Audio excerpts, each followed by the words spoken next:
अस्सलाम वालेकुम नाज़रीन, मेहरान टीवी में भली कार मां हाँ मुबशर सोलंगी। इन बुलेटिन में मुसा गॾु साथ ॾींदी प्रिया गुल।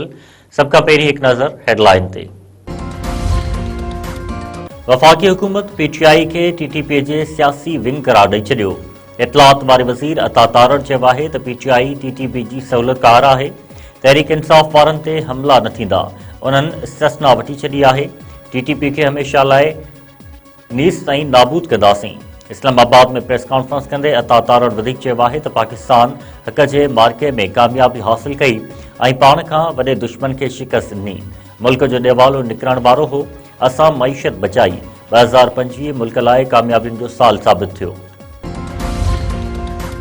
वज़ीर आज़म शहबाज शरीफ़ रमज़ान पैकेज जी तयारी जी हिदायत करे छॾी।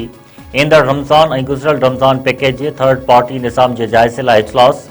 शहबाज शरीफ़ चयो आहे त हुकूमत घटि अघ ते आम वाइपे जी शयुनि जी फ़राहमी जो शफ़ाफ़ निज़ाम तरतीब ॾिनो। ईंदड़ रमज़ान लाइ गुज़िरियल साल खां वधीक असराइतो पैकेज ॾिनो वेंदो। माण्हुनि खे रमज़ान पैकेज जी इमदादी रक़म जी फ़राहमी डिजिटल वॉलेट्स ज़रिए कई वेंदी। यूटिलिटी सोर्स में बदउनवानी सबबि मुस्तहिक़ माण्हू पंहिंजे हक़ खां महरूम हुआ। केपीके जो वॾो वज़ीर सुहेल आफ़रीदी सिंध जे दौरे ते कराची पहुची वियो। सूबाई वज़ीर सईद गनी पारां एयरपोर्ट ते आजियां। सुहेल आफ़रीदी खे अजरक ऐं टोपी पाराई।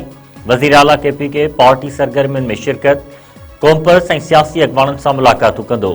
सुहेल आफ़रीदी जी वॾे वज़ीर मुराद अली शाह सां मुलाक़ात जो बि इम्कान।